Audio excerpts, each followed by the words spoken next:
Здравейте! Днес ще ви покажа как да си изтеглите, откъде да си изтеглите CS и как да я инсталирате.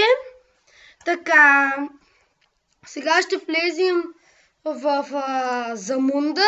Ето, това е началната страница, но вие трябва да сте на Windows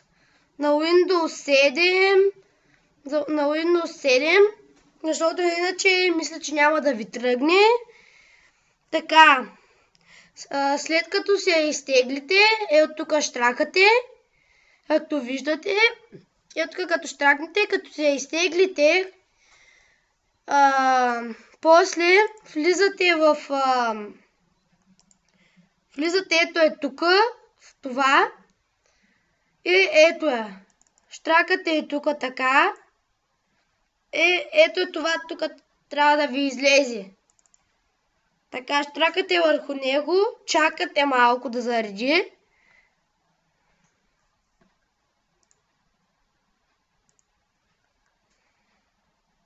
Ето такова трябва да ви излезе. Тук натискате да. Next. Тук, където искате, можете да си го сложите. Аз, например, ще си го сложа в дето.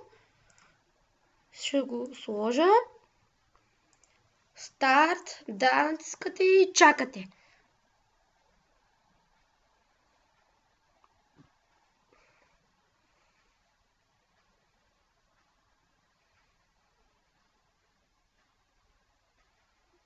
Аз тук няма да спирам клипа, просто ще го изчакам да се зареди.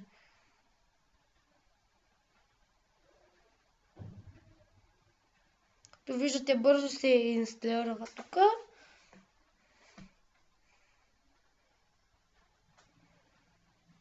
Аз според мен тази игра е много готина. Аз играх 3 месеца, много ми омръзна.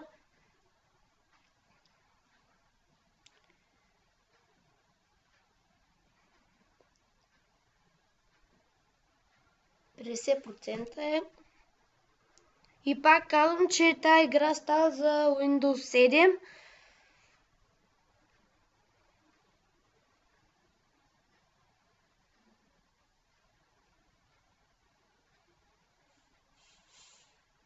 Сега ще свърши, защото трябва да зареди. И така, ето тази иконка трябва да ви излезе. И това беше инсталирането. Довиждане.